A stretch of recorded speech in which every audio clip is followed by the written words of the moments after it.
go live very soon. Okay. Is okay.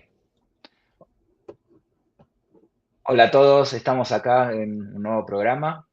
Eduardo está un poquito tarde, así que bueno, yo les voy a empezar con la introducción. Obviamente lo tenemos a Ken, que es de Trainworld como el año pasado, para hacer una linda charla y después, bueno, obviamente con preguntas y todo lo que entre por la parte de Facebook. Así que ahora lo voy a saludar a Ken y bueno, voy a tratar de hacerlo mejor hasta que Eduardo aparezca. Hello, Ken. How are you? Good. How are you? Yeah. Thanks for this opportunity. It's very nice to catch with you again. No problem. How's everything? Everything is great, and thank you for having me on your show. It was a pleasure last time we did it. I think it was a couple of years now, but I still remember it, and it was excellent. So I always appreciate you having myself on. Excellent, thank you. Bueno, Ken obviamente está contento de esta nueva oportunidad, así que bueno, yo voy a empezar con las primeras preguntas, a ver cómo la situación en general, cómo le está yendo y un poquito de charla informal hasta que Eduardo nos se una con nosotros. Eh, Ken, how everything there in the US? We saw in the news like it's very cold at the moment, a lot of storms and snow. Is that correct? Yes, in New York, there it's cold. It's snowing out today, but we were still shipping trains out today, so all is well in the world. The COVID is kind of not a factor. Since the last time we spoke, everything has kind of been dying down. Even though that there's more outbreaks, people are not as concerned and not afraid to go out. So it's definitely become a different world and coming back to normality. Ok, ok. Sí, nos está contando que, bueno, obviamente después del COVID, un poquito, digamos que la actividad con el hobby bajó un poquito, pero bueno, está en lo que son los niveles normales que antes de la época del COVID. Y también nos agregaba que, bueno, yo le pregunté por el tiempo, y me dice que, bueno, está nevando en Nueva York, que es frío, pero muy bien para el hobby. Um, yeah, I guess Ken, like is winter time after Christmas, good time for the hobby after the presents, we receive in Christmas, and yeah, like I say, I hope like everything went well during that time, and your customers are enjoying the new trains. Yes, Christmas time is always a magical time, and it's really the big surge for model trains because everybody wants the model trains during Christmas time around their tree. They get the layouts out. They start getting into the model train season, and really Christmas time is the height and peak of model train season. So it's spectacular and magical, and at our store, we have operating layouts going on. And during Christmas time, everybody rushes. They want to see all the trains going, and so it's very nice. And now after Christmas, it kind of settles down where it's not as crazy, but everybody gets to enjoy the presents they received during Christmas. Ah, very good, very good. Sí, nos contaba que obviamente Navidad es un tiempo mágico y que, bueno, especialmente en el store, ellos tienen displays de distintos layouts y la gente quiere venir a verlos y obviamente de ahí elegir sus modelos y bueno, que ahora bajó un poco, pero la verdad que la han pasado bien y que tuvieron buenas ventas y que bueno, que es el tiempo perfecto para el hobby. Ah, le voy a preguntar ahora sobre las escalas, si hubo algún crecimiento o algún cambio. Sabemos que la escala o la más grande, la de Garden, son las que más se venden, pero bueno, hay que ver cómo está en respecto con la H, O y la N. Ken, after this Christmas, about the sales, which scale is growing? Like I said, N scale, HO. You have the obviously Lionel. We were watching your videos, during the year, and obviously you have different scales, different layouts. How's in popularity? Is N scale growing? HO? Just you can give us yeah, some information about it. Yes, I mean O scale during Christmas time and Lionel during Christmas time always is a big surge.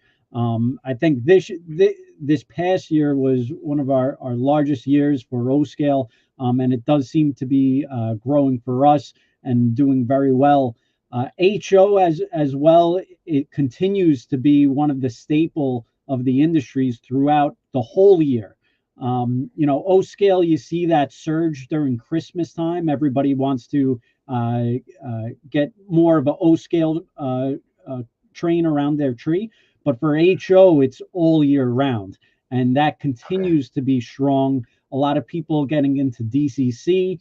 Now, a lot of people also upgrading their old trains that used to be just standard DC. Now they want DCC, they want sound. And now N scale, they make trains that smoke. It's amazing. Broadway has figured out how to put a smoke unit in N scale trains. So you know, there's so much development and technology that is coming out in all these scales. G scale is kind of steady. There isn't as much new products and excitement, but it's still a great scale all year round, and especially during Christmas time, G scale is popular. But the manufacturers in all scales are creating some unbelievable product. Oh, excelente. Ok, lo que nos decía Ken es que la escala O es la que generalmente crece más en ventas durante el periodo de Navidad, que la escala HO es estable durante todo el año, que la escala G es un poquito ahora ha declinado, obviamente, y que la escala N ha avanzado mucho en tecnología y que obviamente, por ejemplo, nos decía que hay una Big Boy de Broadway Limited que al momento produce humo y que obviamente con sonido y con batería, y realmente está asombrado cómo ha evolucionado la escala N. Ahora le voy a preguntar, le voy a profundizar en la escala N un poquito. Al respecto, le voy a preguntar sobre ese modelo y obviamente qué otras novedades espera o sabe que podría venir en esa escala. Ken, I'm one of the persons who bought that big boy with the smoke, like really is amazing.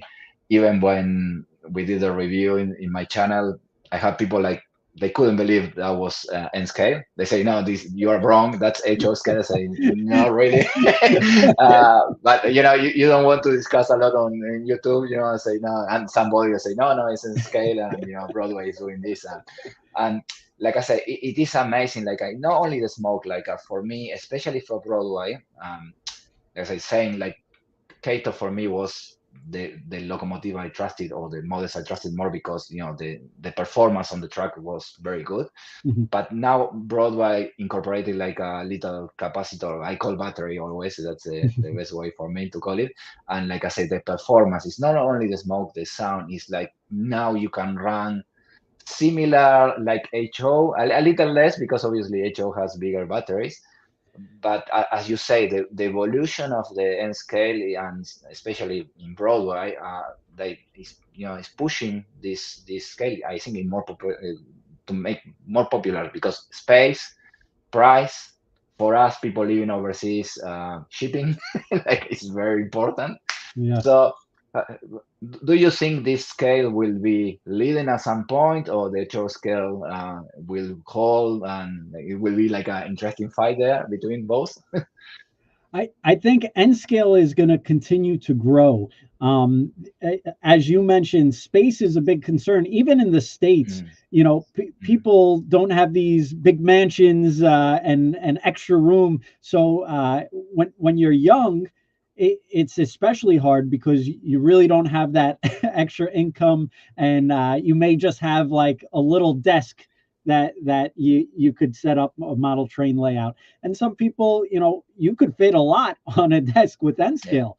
So, you know, it offers a lot of opportunities to people. And now these manufacturers are really, years ago, I'm sure you could agree, 10 years ago, Kato was like the only game in town. Now there's so many manufacturers offering so much great product. And one manufacturer that just stopped by our store last week, Jason Schron of Rapido Trains, they just announced an N-scale RDC, and the Oh, pre-orders yeah. have been fantastic.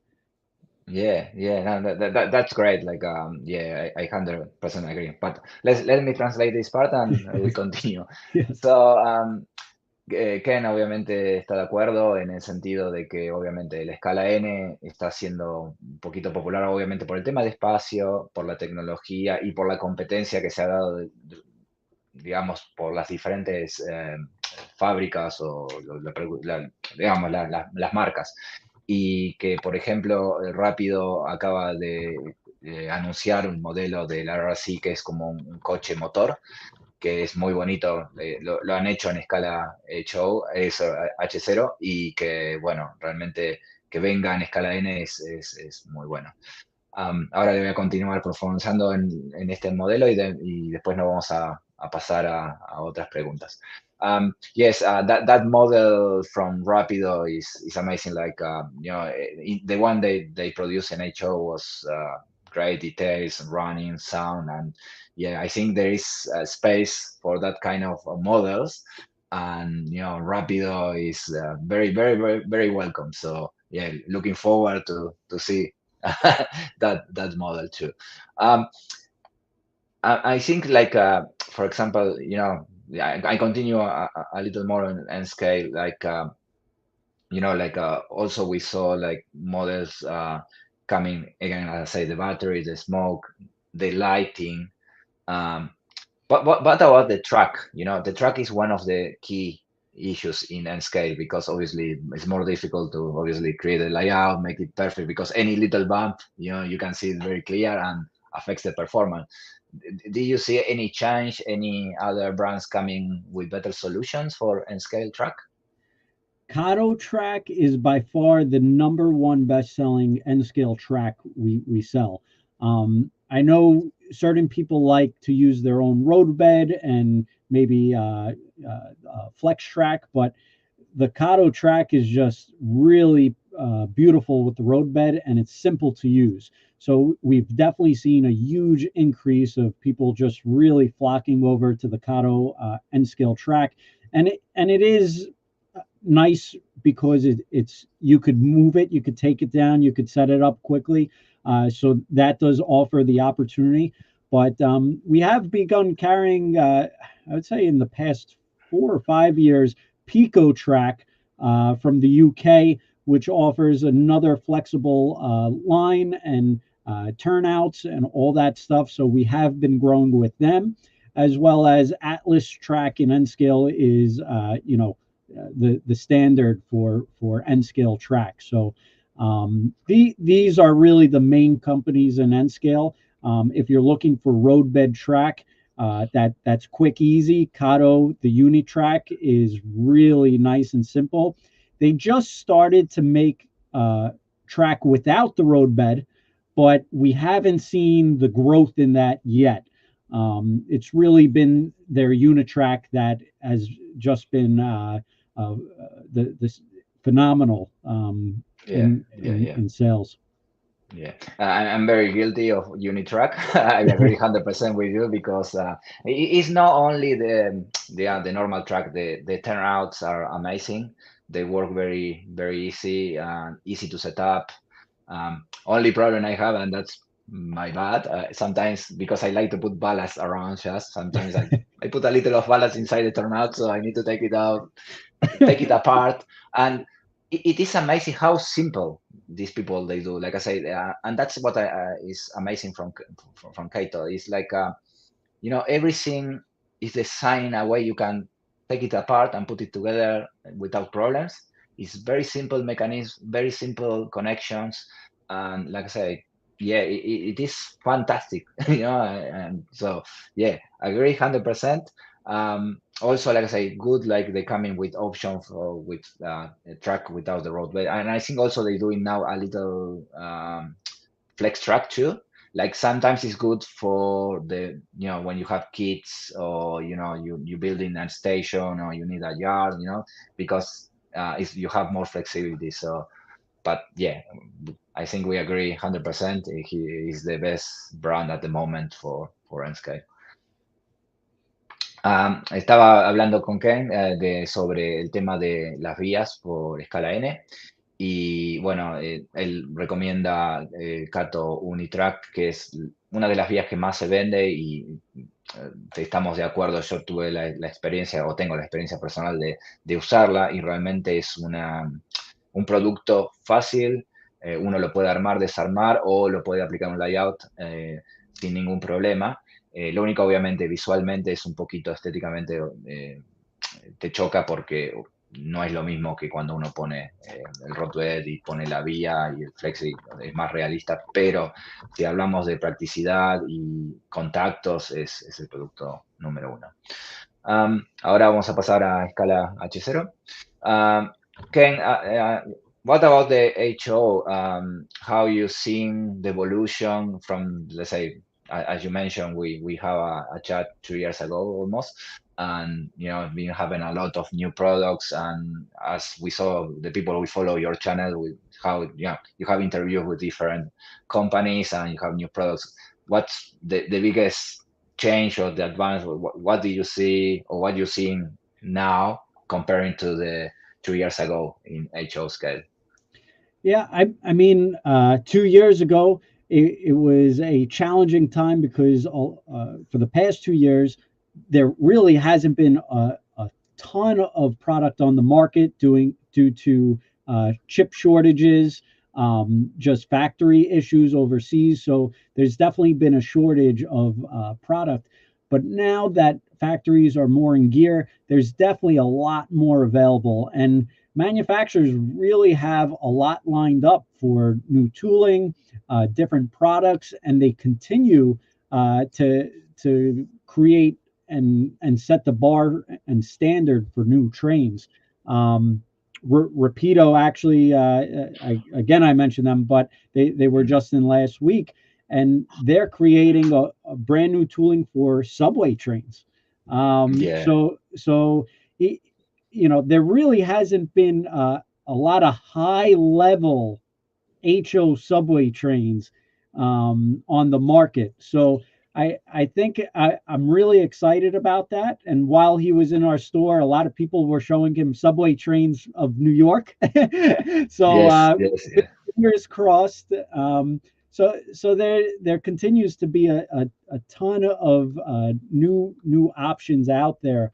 Lionel is also now getting into the market, and they're offering a different feel and flavor. And you see more licensing for HO, Okay. whether it be, let's say, Budweiser or Ford, licenses that they have in O scale, they're now bringing to HO scale, and Okay. more Christmas items.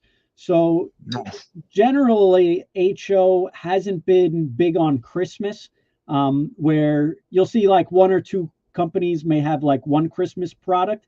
Lionel wants to offer a whole HO Christmas section. So I think that will even be better for the HO market, because the more people that we have in HO, the more options we'll end up having, and the more feasible these tooling projects will be. Okay, very good. I translate this and I come back because I want to add two things there. Yeah. Lo que nos dice que, bueno, la mayor diferencia obviamente es que volvió toda la normalidad después de 2 años, que los chips, los microchips que se necesitaban para locomotoras, todos los electrónicos volvieron a estar, volvieron a estar para que las fábricas continúen haciendo sus productos. Obviamente eso ayudó que los modelos salgan y que realmente haya muchas opciones. También nos dijo que ve que obviamente hay nuevos toolings saliendo al mercado, y nos vuelve a mencionar sobre Rápido, que están por sacar un modelo de subterráneo basado en los subtes de Nueva York y que, bueno, espera que eso también ayude a ingresar nuevas personas en la escala. También nos dijo que Lionel está haciendo más licencias para ver si se producen productos en HO, tipo como trenes de Navidad y todos esos productos que generalmente uno encuentra en la escala O.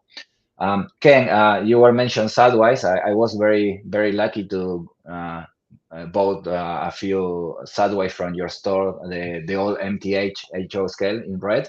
So amazing train, and looks very funny in desert layout running. But I love Sidewise. So if you talk with the people of Rapido, one of the things I always wanted to model for New York is the money train. So the old from the 50s. So like I say, if they sell the kit or something without paint, I will paint one because I think that money train is like even I think there is a movie Yeah, they did in the US very about it. famous. Exactly. So that could be a very cool model. I'm gonna write it down. I'm gonna write it Yeah. down and mention it to them. That's maybe great. it could be your exclusive Trainworld exclusive money train. Okay. You never know. So, Well, yeah. the Martin special. Yeah. Well, yeah. And like I say, it's a short train, so it will be not very expensive too. But super cool. So yeah, that would be lovely. And talking about Lionel, you mentioned like I understood correct. Like Lionel now is doing or trying to get into HO scale. Is that correct? Correct. Okay, because I remember maybe 10 years ago, they produced the Challenger, the Veranda, Lionel, and HO scale, and they were amazing quality models. And I believe it was a kind of conflict with MTH on the time, and then they stopped. They used to be the blue box. I don't know. Yeah, I used to have those models. I remember Lionel was. Yeah, I'm sure. Yeah. Lionel did have they dabbled into HO throughout their whole existence every once in a while. Okay. And even back in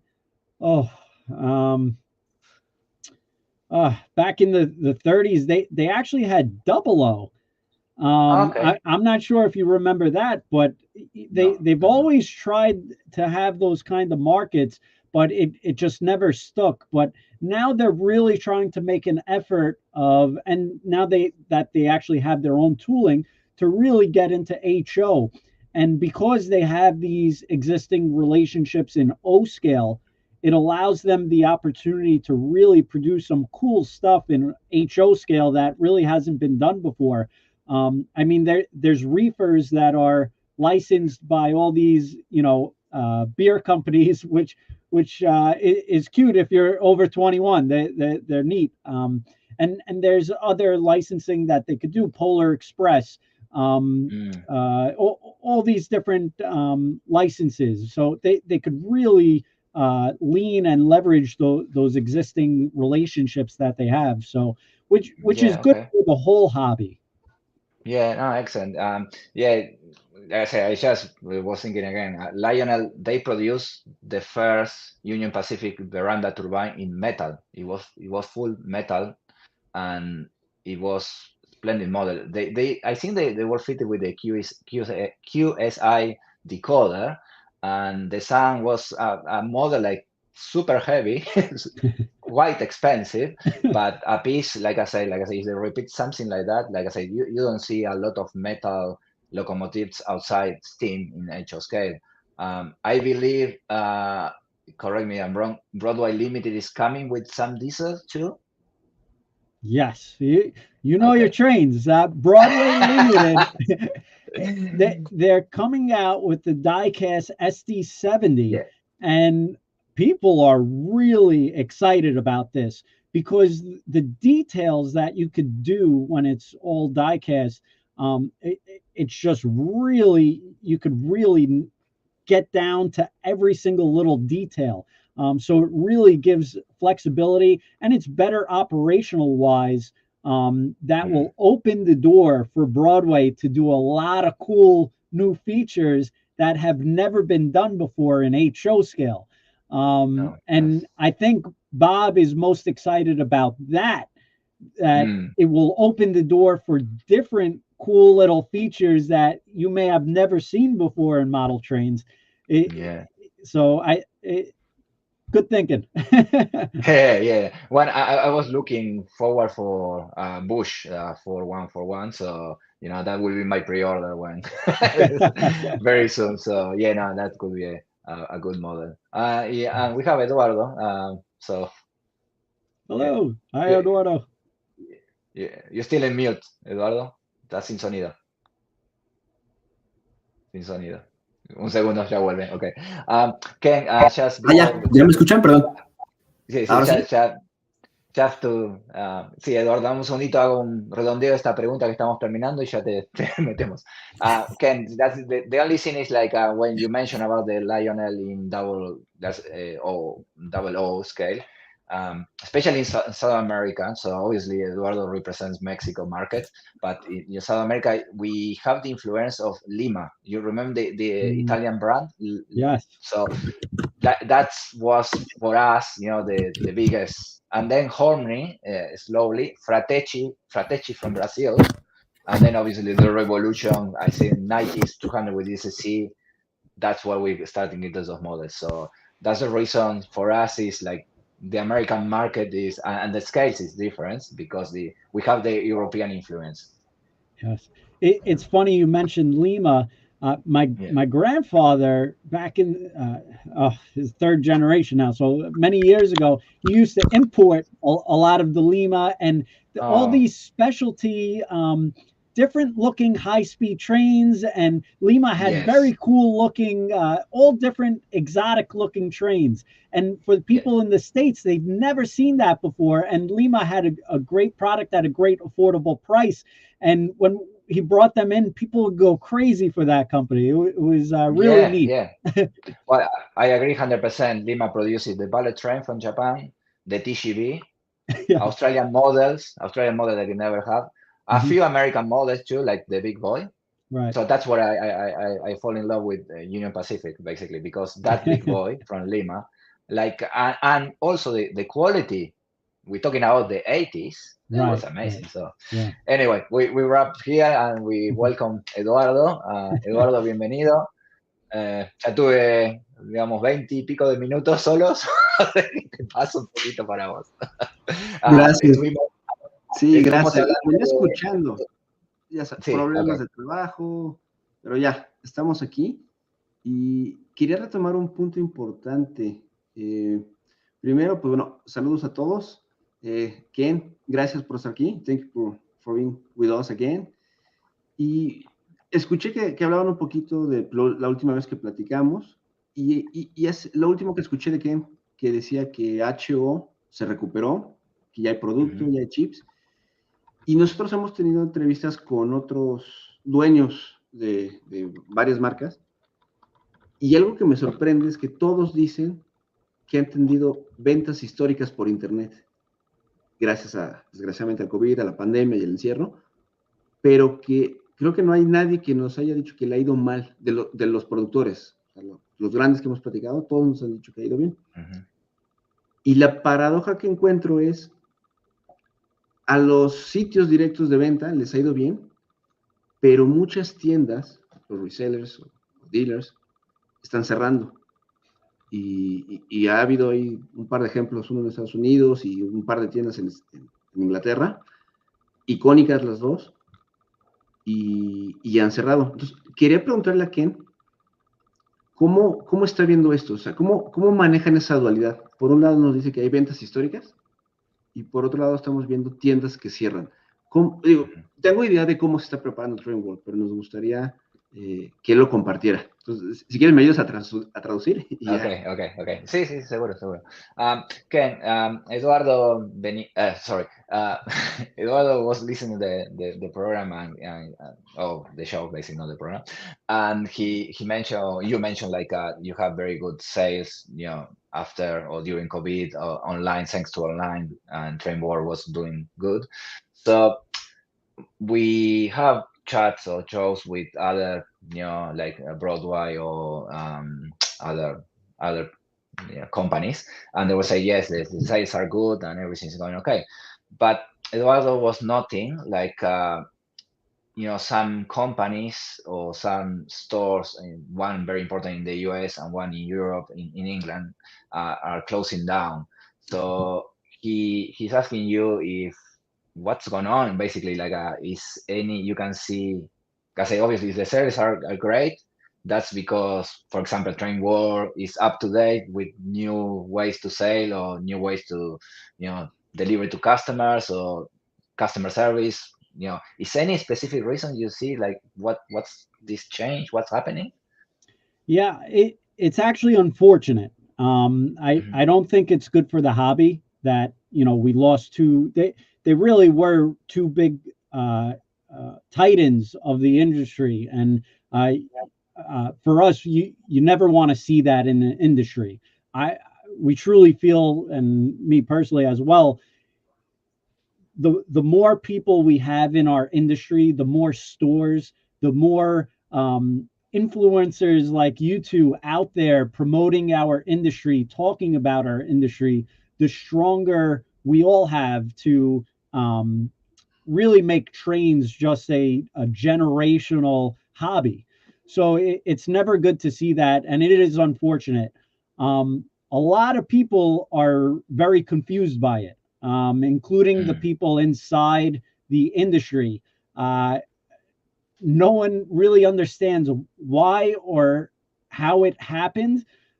There are still a lot of questions. Unfortunately, until someone really speaks to maybe one or two people there and exactly get a breakdown of what exactly happened, I don't think you'll really know what truly occurred. Right now, there's a lot of speculations and talks, which I wouldn't want to speculate anything, but I do think it is unfortunate and sad to hear. But I don't think that it was because the hobby and industry were performing poorly. Um, I think perhaps when certain companies buy another company, there are challenges, and maybe you can't expect everything or forecast everything that you need to know, as well as just running a company. Every year there are certain changes in the industry that sometimes are not related to the model train industry. So I wouldn't necessarily take it as a point of, oh, the industry or the train industry is collapsing. I personally don't feel that or see that.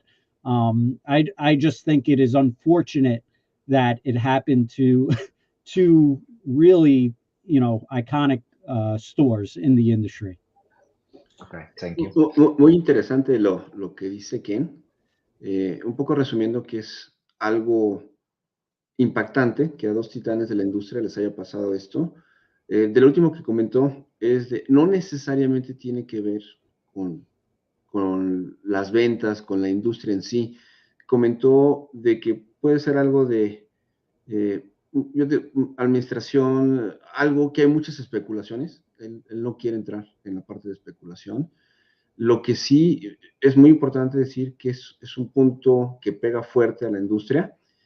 Y aquí quiero hacer un paréntesis. Por ahí, alguien de los grupos mexicanos, yo compartí la historia de la tienda de Inglaterra, hizo una pregunta, no sé en doble sentido cómo la hizo, diciendo de, bueno, ¿y a nosotros qué nos importa, no? ¿O cómo nos afecta? Y yo creo que eso va más allá de si yo, como persona, compro o no en esa tienda. Muchas de las nuevas generaciones, pues nacieron con Internet y solo conocen Internet. Quitarles una opción más de compra, creo que es algo malo, porque al día de hoy tienes varias tiendas. Te quitan una y pues ya no hay esa compañía, ya no hay con qué comparar, ya no hay formas, no hay mucho. Entonces, eso es algo, Sí, cerrando paréntesis, que lo quiero aportar. Y la Claro, verdad, pero ahí te agrego lo que dijo Ken, es para él, que obviamente que uno pensaría, ok, menos competencia, más ingresos para Trainworld, pero él dice, esto no es bueno, lo destaca varias veces, es sí, algo que no le gusta especialmente personalmente, porque claro, menos tiendas, menos distribución, menos gente, menos customer service, o sea, hay muchas cosas que afectan, y ahí también es la respuesta a esa persona de México. Sí, sí, afecta. Afecta porque también las fábricas ven, ok, ahora en vez de venderle a 100 tiendas, le vendemos a 88. Y entonces eso reduce el volumen y reduce la competencia y las opciones. totalmente de acuerdo. Quería ahorita hacer una seguimiento de la primera pregunta, de cómo ve. Yo insisto, y lo platicamos la vez pasada, nada más tú y yo, Martín, social media o los medios sociales, o Ujú, Facebook, Instagram. Me acuerdo de Ken, cuando empezó la pandemia, él empezó a ujú. transmitir en Instagram, así de, estamos todos encerrados, pero vamos a ver qué pasa. Empezó a experimentar con Instagram y me acuerdo que yo ahí creo que me uní, todavía ni tenía el canal, o si lo tenía no me acuerdo, pero ellos se enfocaron mucho en el social media, tienen por ahí un par de youtubers que sé que están patrocinados con ellos, y creo que entendieron el mercado de Ujú, la pandemia hacia acá. Entonces, quería preguntarle eso, sí. ¿cuál es su lectura del mercado? Creo que la leyó bien en COVID, que todo se metió a Ujú. Internet, y si de alguna otra forma van a fortalecer esa parte de social media, o más o menos cuál sería el Okay. plan para el ¿Cuál es 24. el plan para el futuro? Okay. Ken, Eduardo is saying like train war or Ken or you basically yeah, just before or during COVID, you have a good, let's say, you develop that strategy like, okay, let's go on Instagram, let's do YouTube, because obviously everyone is at home, so the only way to continue with the hobby or transmit what's coming is during social media, and advancing or promoting the hobby using YouTube, Instagram, or I don't know, you use Twitter. I don't use Twitter, or X now. So and he also said, yeah, that was an excellent move by Trainworld. But he wants to know if what's the new strategy, because obviously, as you say, we're back to normal. So obviously, YouTube and social media continue. So these are a good tool. But what you're looking into the future, how you think the next promotion, how you're going to attract new customers or continue promoting the hobby? What is any Trainworld has any strategy? Yeah, is going to continue like this? That's a great question. Um, we definitely, now that COVID kind of seems to be away and people are okay coming back in person, we definitely want to try to bring back more in-person events. And we want to do more of a hybrid strategy. So we were able to have these great relationships with many manufacturers, which is so important to us. And we really appreciate a lot of these manufacturers being open to maybe coming down to our store, doing in-store events. We actually just had one recently with Rapido, and it was great. It was so nice to see our local customers come in the store and be a part of it. And I was actually nervous about the event, and because I wasn't sure how it was going to be at nighttime. Jason kind of mentioned that, oh, well, I'm stopping by at night. I could come by, and we've never did it before. So I figured, you know what, we'll do the in-store event, and if it's slow, we could do a live stream to talk to our customers all over the world. And we kind of do both at one time.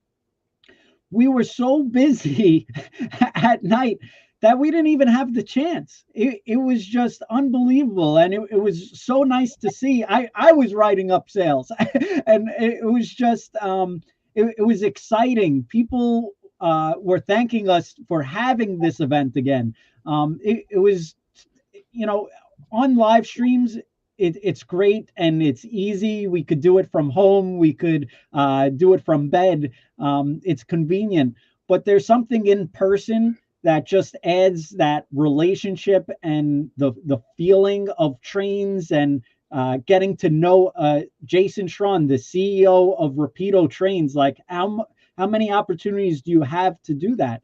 So I think in the future, for this year and going on, we'll have more opportunities to do that, and perhaps line it up better where we're able to do it on live streams as well for our online customer base all over the world, as well in store.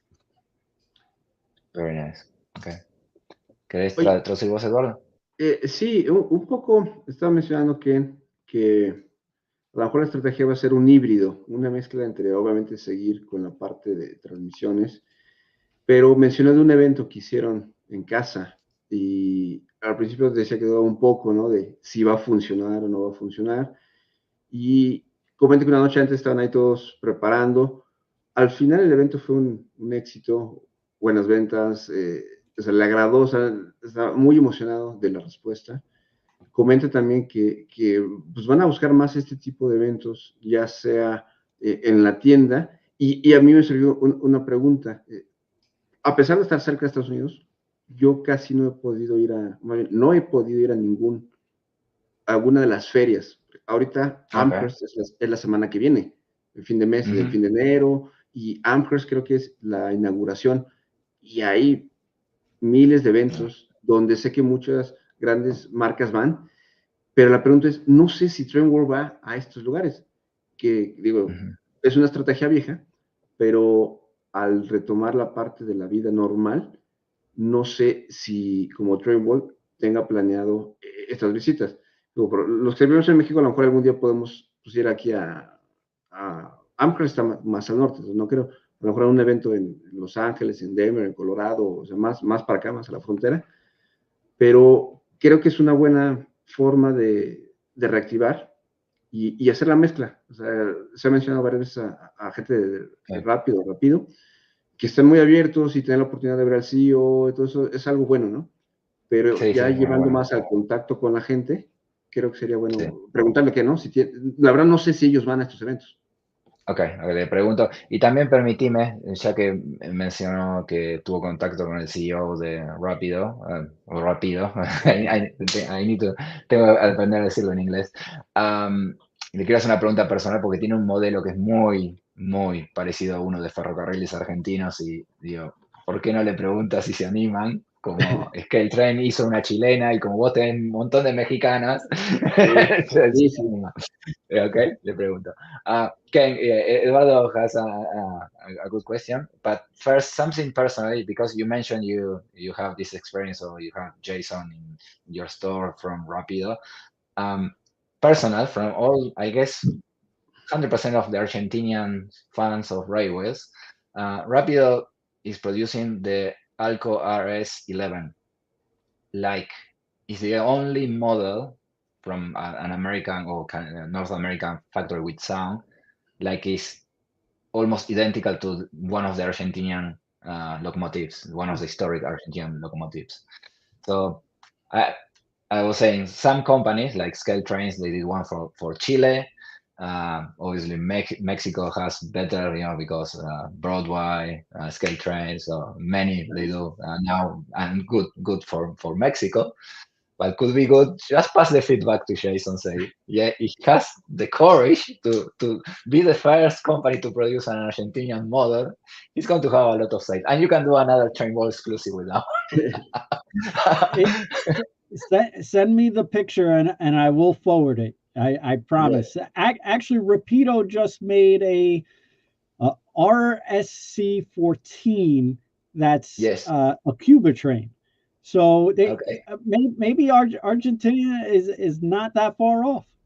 No, it's the 11, because in Argentina was the RS16. Right. Basically, it's the same. Obviously, a few, the radiator here difference, but it's exactly the same. And the Argentina came so easy. It's only yellow and red. Like that could be a boom, basically. I'll pass it along. I knew only one company in Spain. They did one Argentinian locomotive and sold out. Like basically, really? Because all the people normally we do hobby. We live outside of Argentina, and we have the budget to buy these kind of models. Yeah. And yeah, in Spain it was like, but because it was all similar to one of the Spanish models. But anyway, sorry about that. Going back to Eduardo's question, he was saying is part of the Trainworld strategy to be present at any show, or is only like you bring this kind like Rapido trains into your store? There are, I know, when there is exhibitions in the US especially, there are some stores that go out. Is that part of your strategy? Not really for selling. Promotion, like Amherst show is coming up. We'll be there. We'll have two tables, but we more or less hand out flyers, promote ourselves, and do more marketing videos of the other manufacturers that are there. So we kind of take the train shows more as a opportunity to market and promote the products that the manufacturers have on display. When we go to shows to sell, we really don't do it to you could order online and get a better deal. So for us, it's we're just not into selling at these train shows. But for marketing and seeing what these manufacturers have, it's a great thing to do. But sometimes we set up tables and we hand out the flyers, and if people haven't heard about us, but if it comes to selling, it's really not our kind of line of business per se. Perfecto, sí, prácticamente dice que sí van, pero es más de promoción, de marketing, de entregar flyers, no tanto de ir a vender, que llevo mis cajas y aquí. Y la verdad me estaba pensando, ¿qué me llevo? ¿Qué decoders? O sea, sí sería muy complicado. He visto algunos videos que pasan en YouTube, y sí hay tiendas chiquitas, comparadas a Trainworld, que sí llevan un montón de cajas y cajas, y pues bueno, pero yo creo que incluso eso pues, no es productivo, estar viajando con un camión lleno de a ver qué se vende, porque aparte pues, implica pues, las terminales, si es cash, son muchas cosas, pero dice que sí, prácticamente ellos van a estas fiestas, a estas reuniones, más de promocionar. Mencionó Amherst, que es creo que a fin de este mes, ya creo que es la otra semana, entonces van a estar ahí, pero es un poco más de presencia, de marketing, de que los vean, ¿no? Entonces, creo que es bueno. Y hay un tema que no sé si lo comentaron al principio, yo venía ahí corriendo el trabajo. La parte, creo o no, después de 3 años, hay mucha gente que está me da miedo comprar en internet, el shipping se pierde, el servicio. Yo sé que para Europa y muchos Estados Unidos y Canadá, incluso obviamente Australia, esto es algo normal, ¿no? Compras por internet o compras, no hay más. En México todavía muchos de los aficionados son gente grande, que no, prefieren pagar aquí el doble o el triple, pero que se lo den. Y vi, por ahí me contestó que ya aceptan PayPal, la última vez no lo aceptaban, pero por ahí alguien me había preguntado las famosas pre-order. Tenían la duda de, oye, ¿me lo cobran o hasta que me lo surten? Yo ya sé cómo funciona, pero quiero que lo platique un poco de esto, y sobre todo, si se puede usar PayPal para pre-order o nada más es para una compra tal cual. Okay. Ken, Eduardo is saying like now you have at your store PayPal. He said basically people, like I said, people in Europe, Australia, or the US, internet transactions are normal. There's no problems. But in Mexico and I guess in Latin America, still that concern about safe. It's safe. So Eduardo wants to know. Obviously, PayPal is a good option. Could you use PayPal for pre-orders? Good question, Eduardo. So it took us a long time to develop the PayPal integration with our website. We are kind of unique compared to other model train websites since we do take pre-orders. A lot of companies don't offer pre-orders because it's so complex and complicated. We've spent a ton of money developing our website, and even the last time we spoke, I don't think we had that option of PayPal before. So we have been working hard. PayPal actually doesn't allow us to charge PayPal after a certain amount of days. So technically, there is no option for us to take that pre-order using PayPal and charge it. Some of these manufacturers, it could be 2-3 years when you get the model. If you want, we could make a note on your account and maybe charge it through PayPal at that time. But submitting as a pre-order, it has to be done through a credit card. But if you email us, then we could probably charge it at that time using PayPal if we just put a notation on your account, because it's just a small percentage, because most people just order in stock. But if you want that option, you could email our team and we could look into getting that done. But yeah, for in-stock items, though, you could use PayPal now, and that's been a huge benefit, and we have seen an increase. And I think, Eduardo, you told me about another credit card company or banking institution that will be next. We're working on things. Okay, Eduardo, déjame agregarle algo que es referente y después traducimos, así ponemos todo junto. Ken, the other advantage, especially, I think in the US is the same. Here in Australia, PayPal gives us the chance to pay in four times, basically, so you can pay the product, over 2 months, basically. So for us, people especially from overseas, like I say, when it's in stock, yes, no problems at all. You pay in 2 months. But yeah, it could be good is like, as you say, if we or Trainworld can accept when I say the pre-order with the credit card, and then noting, like I say, when the product is ready, PayPal, because it helps. Here we have with the US exchange rate is very hard for us sometimes.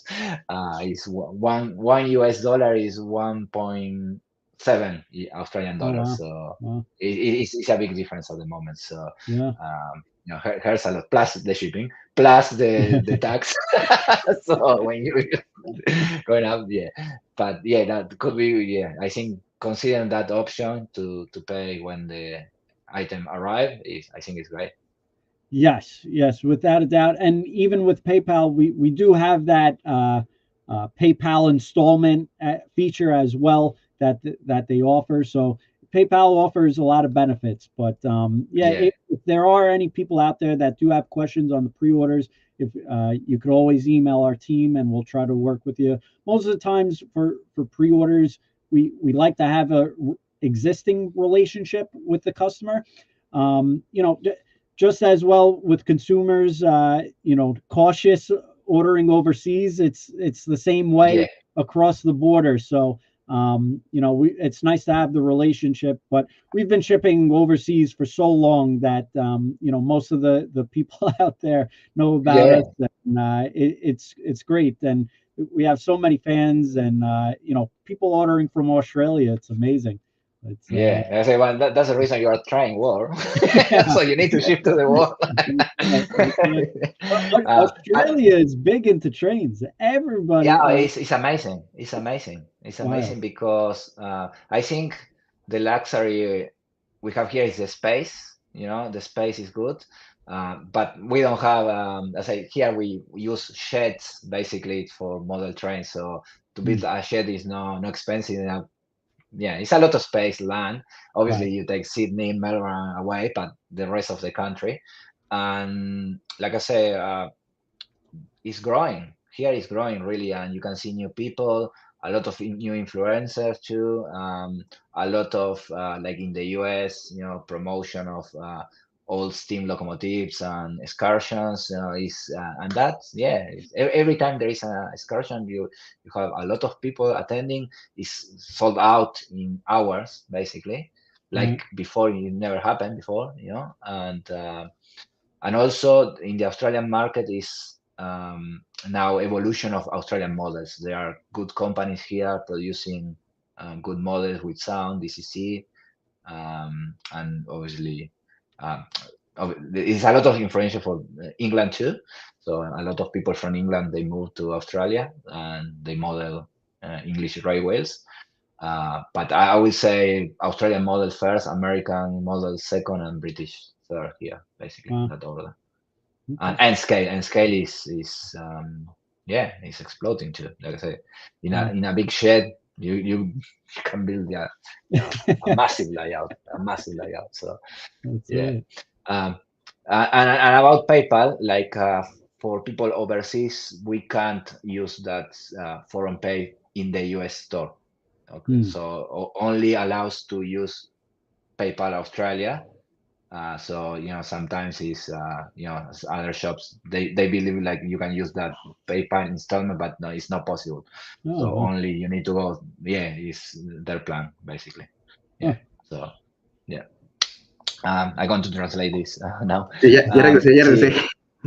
Está bien. Seguía hablando en inglés, ahora lo traduzco. Sí. El PayPal. Decía Ken que obviamente Trainworld entiende el tema del PayPal y la seguridad en Internet para pagos. Él nos dice que obviamente cualquier ítem que está en stock se puede usar PayPal sin problema.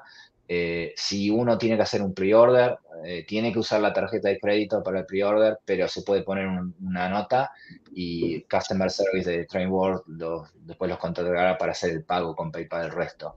Y yo lo que le estaba hablando a él es que PayPal tiene una ventaja también, que es el pago en cuotas, que acá en Australia es muy popular y que nos ayuda para los... En todos lados es, aquí se le llaman... Esto también, buenísimo. Pago Excelente. mensualidades le llaman, pago meses sin intereses. Okay. Sin intereses sí, también. Sí, bueno, eso ya sabes, es un gancho. Digo, ya le sube un poquito el precio, ya está calculado, nadie te regala nada, pero la ventaja es que ya son pagos mensuales fijos. Y ya no, si compras, no sé, por decir $500, pues no es $500 de un trancazo, son a lo mejor 5 meses de $100. Ya es un poco más tranquilo. Claro. Sí, es una buena opción. Buenísimo. Sí, buenísimo. Así que bueno, y después le estaba diciendo, nos estaba diciendo que sigue asombrado cómo venden al mundo, y yo le decía, bueno, ustedes se llaman Trainworld, tienen que venderle al mundo, no les queda otra. Así que esa fue la nota. Sí, y realmente, antes de que platicáramos con Ken, estaba revisando con quiénes hemos platicado y con quiénes no. Hay dos marcas que sé que maneja Trainworld, la gente de Intermountain y la gente de Bowser. Luego, cuando digo Bowser o Bowser, siempre lo confunden no con sé el cómo se dice, muñequito no sé. Con el muñequito de Mario Bros, pero bueno, no, ese no. Es otro Bowser que está en motos, creo que es Pensilvania. Y me empecé a ver sus páginas de internet. Mi punto de vista es, se han estancado hace como 10 años, no han evolucionado, no los veo en social media, no los veo, o sea, creo que nada más están recayendo en gente como Ken para seguir a la promoción. Y vuelvo a lo mismo, esa es la importancia de tener tiendas a nivel nacional, mundial, lo que quieras, que a lo mejor estas pequeñas empresas pues no tienen toda la estructura que Ken sí tiene. Sí. Entonces, quería preguntarle si específicamente, yo dije estas dos, pero las pequeñas marcas tienen algún proyecto de desarrollo o simplemente es una más que se ofrece como una línea de productos. Porque incluso ahorita que me acuerdo de todos los eventos de Ken, no me acuerdo haber escuchado a alguien de esas dos marcas. De Bowser no me acuerdo a nadie, ni tampoco de Intermountain, que hayan ido a los eventos que organiza Ken. Sí. Mira, yo creo que Intermountain estuvo en una, yo creo que hubo uno que hicieron muchas marcas juntas, pero le vamos a preguntar a él, yo no me acuerdo. Ken, Eduardo is asking, he put just selected 2 examples. I don't know to pronounce this one in English, Bowser or Bowser. Yeah, Bowser, okay, and Intermountain. Like, they are companies, they have very good products, but they don't have a good promotion, or basically it looks like they stuck in time basically, and they're not promoting, and they don't do anything like when you say Rapido, Broadway, or Scale Trains. And sometimes you do those events, and that helps to promote those brands too.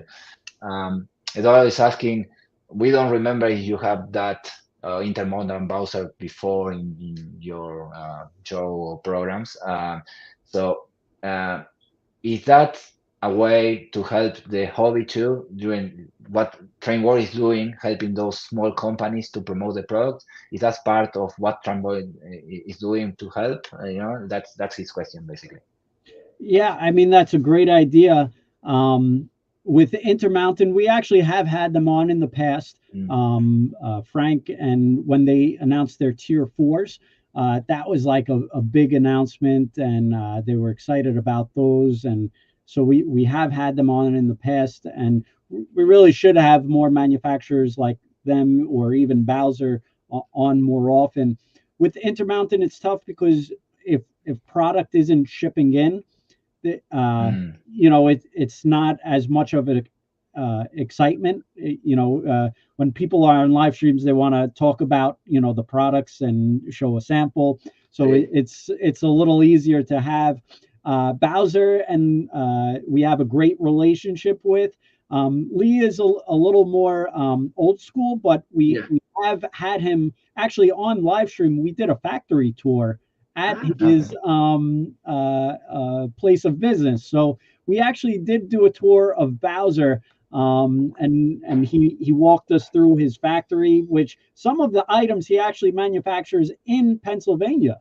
So a lot of people didn't know that, but we have had them on in the past. But yes, maybe not as much as other manufacturers.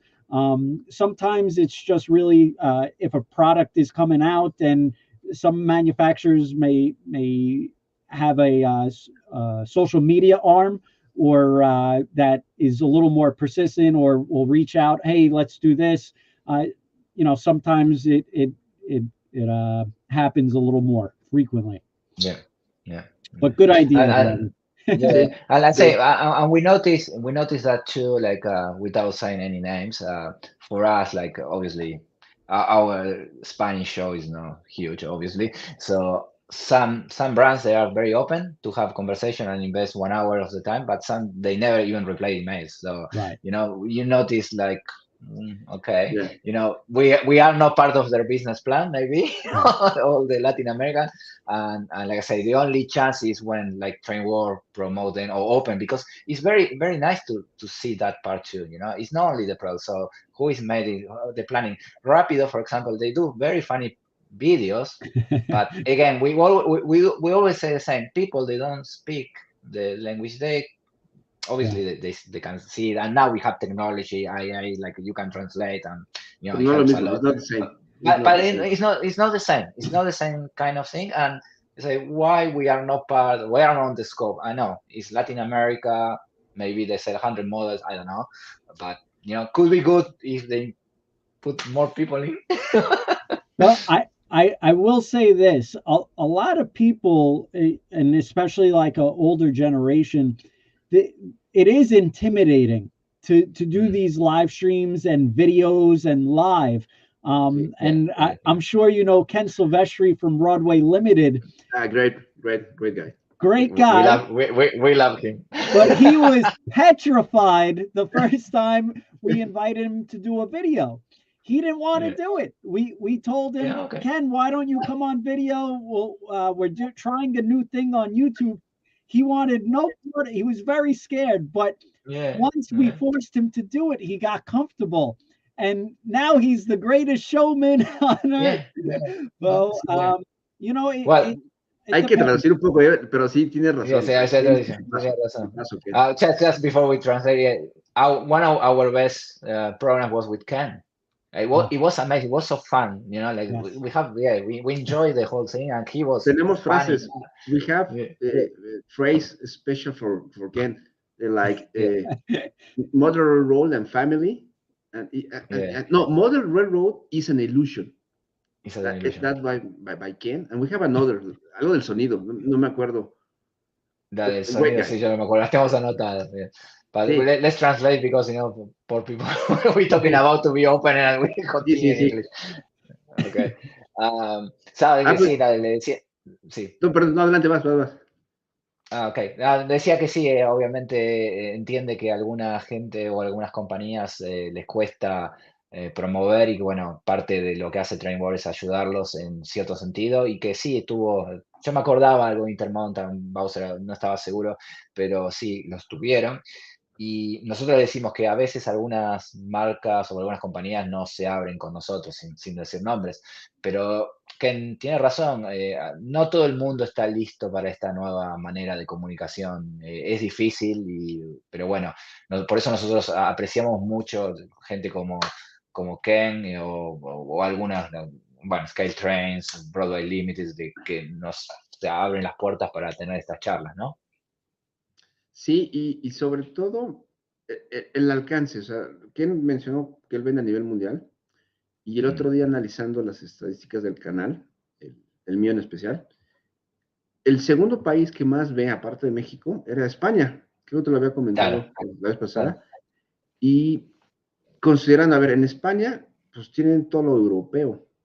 Sí, Nosotros, por una otra cosa, no nos enfocamos tanto en lo europeo, pero aún así nos escuchan, nos ven sí, sí. en YouTube. Y de la otra forma, creo que ese es un mensaje de, hay que difundirlo, o sea, realmente al final de Sí, cuentas sí, es bien para sí. el hobby. Y por ahí contacté, no te recomendé, contacté a alguien de Alemania, Mm. un señor que tiene su canal muy bueno, Marklin, no sé qué, algo de Marklin. Sí, sí, no, sí, yo sé que Y me estás paso, hablando. me contestó, y me dijo, oye, es que no hablo español, no te preocupes, ya le platiqué la dinámica y espero que próximamente lo tengamos. Sí, Pero yo insisto, la idea, nosotros lo hacemos por el gusto al hobby, y entre más crezca, exacto. creo que es mejor, porque al haber más productos, pues tenemos más a que divertirnos y convivir con la familia. Pero bueno, creo que eso es bueno. Y se menciona un poquito de la gente de Broadway, que lo hemos tenido un par de Mm. veces. Sí, Estaba diciendo que al principio era muy, muy tímido y ya después se sí, convirtió en un correcto. showman, igual con Sí, nosotros, la verdad. Yo en especial me gusta mucho la estrategia de Broadway. Es sí, un producto caro, muy buena calidad, pero está en un nicho de mercado. O sea, apenas sí, ahorita correcto. vi que ahí sacaron unas modificaciones de ese Reddit o algo, pero ellos están Sí, muy en su mercado y ellos son de la gente que nos ha dicho, vamos bien. Entonces, creo que sí, es un sí, buen ejemplo, ¿no? Te sí, tienes sí, que sí, meter muy a bien. social media. Mm. ¿Qué te parece, Eduardo? Porque ya estamos cerca de la hora Sí, 10 y sí, sí. decirle que le demos un espacio que nos cuente un poco de qué quiere decir de Trainworld, porque lo matamos a preguntas y Sí, no le de hecho, damos nada. a lo mejor debemos entrar eso, pero siempre me gusta cerrar, que ellos hablen, Sí, que nos diga, oye, bueno, ¿qué esperamos de Trainworld en el 24? ¿Qué sí, hay nuevo? sí, ¿Qué tengo que estar pendiente, aparte de todos los eventos? Y sí, pues yo así, el espacio es de él. sí, okay. Ken, we are, like I say, almost 1 hour 10, and like I say, we can talk trains for forever, but obviously you are a businessman, you need to do other stuff, and Y es viernes de it's a familia. pleasure. Like I say, we can chat forever, but I'm so all yours. I'm all yours. yeah, that's okay. So, but now we want to, like I say, every time we talk with somebody, or a shop or a company, a store, just what's the message of Train World, of your message to the people, the watching, or they're going to watch this video in the future on YouTube, because yeah, it's going to be forever now. Like, what's the message of Train World? What you want to communicate to the people that are watching, and you know what we expect from Train World in 2024 or 2025? We chat again. So yeah, free time for you to share your message. I would say just have fun with model trains. Mm. Model trains are supposed to be fun. It's supposed to be a community. It's we have so many great relationships in this hobby, and I think sometimes it gets lost on behind the keyboard sometimes, or sometimes frustrations hit a high, but it's all about having fun. And I think if we could all come back to that. Sometimes it doesn't all work out, but we all just got to have fun, and it's nice, and it's great to have these relationships, especially Eduardo, Martin, these overseas relationships. It's just incredible now to like talk with people overseas, and we've had so many great relationships with the train community, really starting from my grandfather, and people that know my grandfather I know now that have been in the hobby. So it's just a great community, and There's so many great people in this hobby, so let's keep it up. As for what's in tune for the future, this year we've added so many new lines of carrying new product. So we're going to continue to do that. Look for new opportunities for people to add different things on their layout, as well as create a better system for our customers out there. We actually just added a pre-order portal in people's account. So you can now really track your pre-orders easily. I think this was really a concern for people because it's like you had to track in every single invoice and try to find it. So this kind of like all your pre-orders, one section of your account page will make it easier. Shipping, I know Martin and Eduardo, you touched, and we talked about this in the past. It's really challenging for businesses to do, exact shipping costs internationally. And my cousin Anthony, who's like my right hand, I could not do anything without him. He's tremendous and a huge asset to our company. He actually has been working to get every single length, width, height, weight for every single product. And we have over 50,000 SKUs in our database. Wow. It's a lot. So when people say, oh, shipping, what's the rate? Years ago, we would have to take the item, take the package, put it on the scale, weigh it, and let the consumer know. Now it's at checkout. They know what the price is from what the actual shipping company charges us. So, we've made a lot of enhancements, and it's taken a lot of time, but we're getting there. And even like right now, the currency, you could track the currency or get an estimate of what it would cost. We had the translation on our website, but it actually, there was a change in Google in December that broke the system. So our developers are working on that to reinstall it. But we have so many great things that technology-wise will make it a lot easier for our consumers. And we want the process to be really seamless and easy. We want there to be less friction for people overseas purchasing. But it is very tricky with all these states and countries now. I know some other people mentioned there's a lot of challenges involved, and we're seeing those challenges, but I'm very confident in our team here to really look for those solutions. And one of the great part of this live stream is Eduardo and Martin, you provide feedback to us, and a lot of those things I know a lot of times it's not instant, but we're listening. So no. I appreciate that. Déjame hacer un paréntesis. Ahorita que lo dijiste, en la semana alguien me contactó de un producto DCC y me dice, oye, se me cayó. Pues lo arreglamos, y si no, pues mándale a donde lo compraste un correo. Y me dice, oye, ¿es en inglés? Sí, es que no hablo inglés. Entonces ya total acordé, bueno, tráemelo a mí, ya yo acá le hago mis servicios y se lo mando en inglés. Entonces quería proponerle aquí, hay otras dos cosas que quiero mencionar, pero lo dejo terminar. Creo que una buena opción, tendría que ir a analizar su mercado.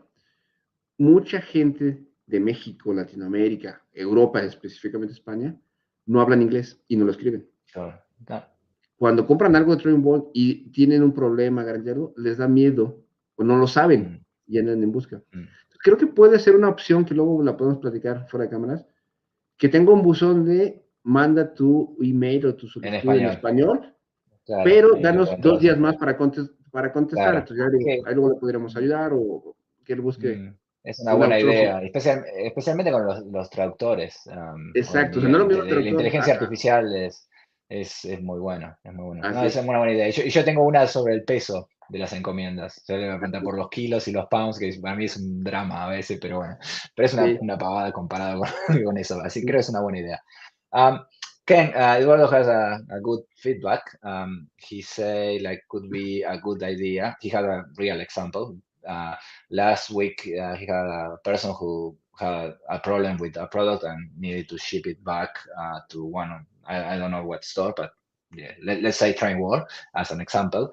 And this person was afraid. Obviously, this person does not speak English at all. Obviously, writing words. So it was saying could be a good feedback is you can open the chance or the possibility to send that email in Spanish, and then even it takes maybe extra time for you to translate it and generate a communication in Spanish, because that's one of the problems. They have a problem and they need to write that in English. You know, they're afraid. They don't know, basically. So that could be one good feedback, to have a special mailbox for Spanish talking people, let's say. Y outsourcing, no necesariamente yeah. alguien de full time, not necessarily. No, not full time. That's it. With more time, obviously, you know, because you need to process that. And then my other feedback, like, is it's not a problem, but really, what issue we have with shipping? Like I say, obviously you put the price and that's correct and everything, but sometimes we don't understand the weight, because you have pounds and, you know, that system, like only I think US is using in the world.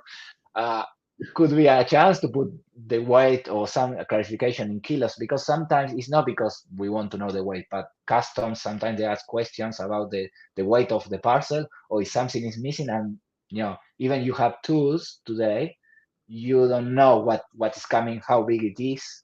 You can leave that box at, you know, at the door. You know, in Australia they deliver the boxes and sometimes they leave it, but you don't know if it's a big package or small, because it says pounds, and you know, it's very hard, you know, even for people, you know. So that's our feedback at this time. You're on mute. Is that on the packing list, or is that on the shipping label? Yeah, no, it's when you buy, like, say, and it happened with other products. It's not only trains in general. Right. And always I say this, I collect, I have other hobby like Star Wars and that kind of stuff. And you know, when you finish, normally you can see the weight of the parcel in the weight page. But obviously you can grab that and take it. But, you know, sometimes you receive a call from customs or from Australia Post and say, look, we have this box, but, you know, it's big, it's not big, because you don't know the weight itself, you know. Right. So it could be something to add, you know. You want to know see the weight of the parcel in kilos, you know, it could be good, you know. I'm going to make a note, and maybe it is possible. I'll definitely look into that. Maybe in an email sending out your items are being shipped. This is the weight. Yeah, exactly. So you know ahead of time what to expect. Yeah, that's possibility. And I do like the idea for the speaking Spanish. We actually had a young lady who did speak Spanish, and a lot of times we did write back, because a lot of times people do ask questions in Spanish, so she would write something back in Spanish. But right now there is Google Translate, which is helpful. So if anyone does feel more comfortable and think it translate better writing in Spanish, you could always do that. And most of the times, I think a lot of people in the US will know to go to Google Translate and try to get the gist of the message. Can we say that in our groups in Mexico? Can I say that if you have questions, send it in Spanish? They will find the answer somehow. Can we do that? That's right. Our sales team may say may suffer. but I don't see an issue, because, you know, you could easily go to Google Translate and figure it out. But I remember years ago, this would have been like 8 years ago, we did have someone, and she was typing the message in Spanish for me, because at that time we had no idea what Google Translate was. Yeah, you know, and yeah, something you mentioned, you have staff speaking Spanish. Like I was amazed on the last trip I went to the US. Like, basically, I didn't speak English. Basically, even New York, Florida, you know, it is, I think, really is the second language there. So we have several employees. We do have several employees that speak Spanish there. So it's that's good. we got to figure out who does, and then they come in the office, and they'll let us know. But that's good, yeah, because it's not one day I problem. move to the one day if I move to the US, you can, I can apply for a show there. Sí. That's right. That's right. Oye, dos cosas que quiero retomar de Ken. Uno, digo, lo mencionó muy rápido, pero luego la gente no entiende. 15,000 SKU son, Sí. en inglés, es Stop Keeping Unit, son Sí. 15,000 productos diferentes que tiene en su almacén. Por ahí también me preguntaban cuál es la ventaja de comprar en internet. No existe una tienda física que tenga 15,000 objetos de trenes disponibles para que tú los veas, y sí existe en internet. Eso es algo importante. Y lo primero con lo que abrió su pregunta, los trenes son para divertirse. Just have fun. Ahorita salió, creo que ayer, hace 2 o 3 días, un nuevo esquema real de la Florida East Railroad, no sé qué. Es un esquema que Grupo México, que es mexicana, la tiene. Es un esquema negro, un negro con unas franjas verdes. Ayer salió, esta es una máquina de verdad. Ahorita estaba buscando a ver si la encontraba. Y encontré una de comentarios, la gente peleándose, me gustó, no, está horrible. Lo mismo que pasa en trenes de los Robert Counter, en la vida real. Yo la vi y a mí me encantó, o sea, negra, todo, o sea, todo diferente. La verdad, yo me gusta de todo un poco. Pero me acordé de lo que dice Tren, perdón, Ken, hay que divertirse. Y hay que divertirse con los trenes de verdad y con los trenes de escala. Entonces, hay que ser felices. Hay que descontracturarse un poco y vivir un poquito la vida y dejarse de tanta huevada en Argentina. Sí, así es. Así que bueno, Eduardo, ¿qué te parece si nos esperamos a despedir? Yo le voy a cerrar con unos deseos que estábamos hablando, y los repito así, le meto un poco de ficha, como decimos en Argentina, Ken, y después te dejo a vos y bueno, sí, adelante, cerramos la transmisión. Okay, Ken, so it's time to start wrapping up the program, and because again, we are very, very thankful, like I said, for your time, to everything you spend. But I want to close with my 3 wish list to pass you. So obviously the money train. The money train. Like, the money train is the subway, like so Eduardo, era un subterráneo que juntaba la recaudación en el tráfico de subterráneos en Nueva York. Y rápido está haciendo eso. Entonces yo siempre amé esa película y amo ese modelo, así que si capaz de la gente de Rápido. Obviously, Ken, if you talk with Rapido, like I say, the Argentinian model, like I will send the photo, the picture. And the last one, like I say, we mentioned, I think, we try to mention that to everyone. Like I say, any other company, they want to talk and do something in Spanish, again, like I said, we are super open. Personally, I would like to talk again with Rapido, because they look like very fun people, and I think they can do a great video in Spanish. So if you pass that, I say any of them could be good, and like I say, it will help. Let's say, again, we don't have any other intention than to promote the hobby, and open this to Spain and Latin America is, obviously, I don't want to sell a heap of models, but it will help the industry at the end, and that, making closer to the people that don't speak Spanish. That's my wish list. And also, again, I want to say thank you. It's always amazing to talk with people like you and share this with other people. So thank you very much, really. I really appreciate. And sorry I couldn't meet you in New York last year, but if you travel to Australia one day, could be good if you promote Trainworld here. It's an amazing country to travel. So just contact me and help you to go around and meet people around in Australia. Thank you.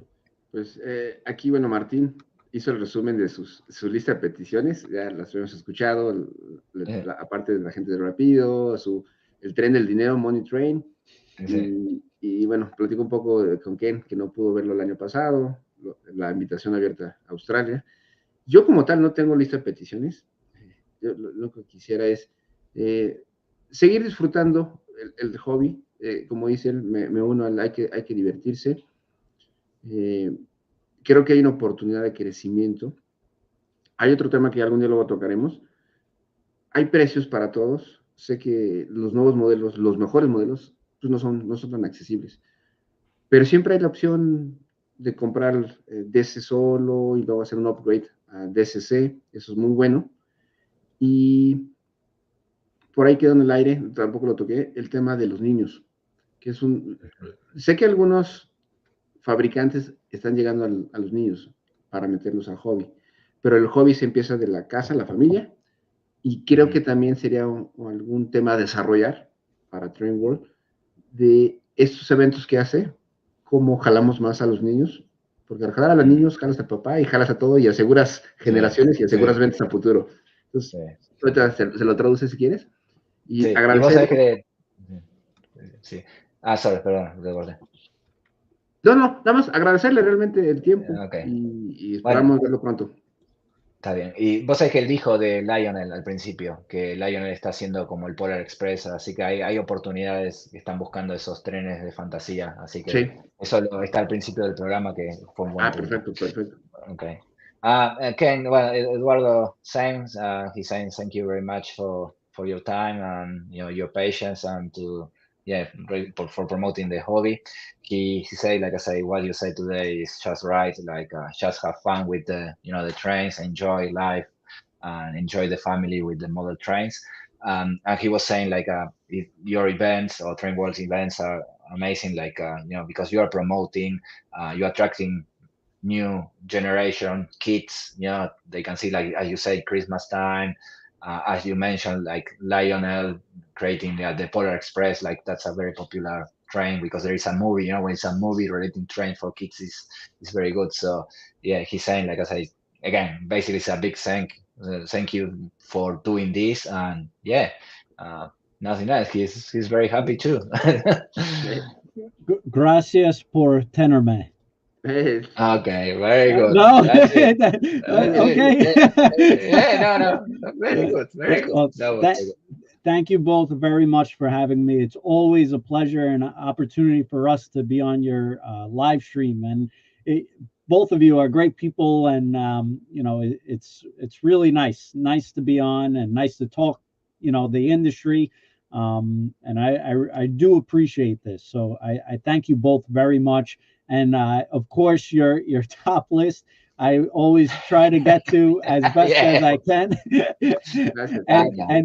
And if not, you can make sure you tell me again next year. Well, I think we can create a classic January Trainworld. So every January after Christmas, when you're a little relaxed, we can do this and making the wish list every year.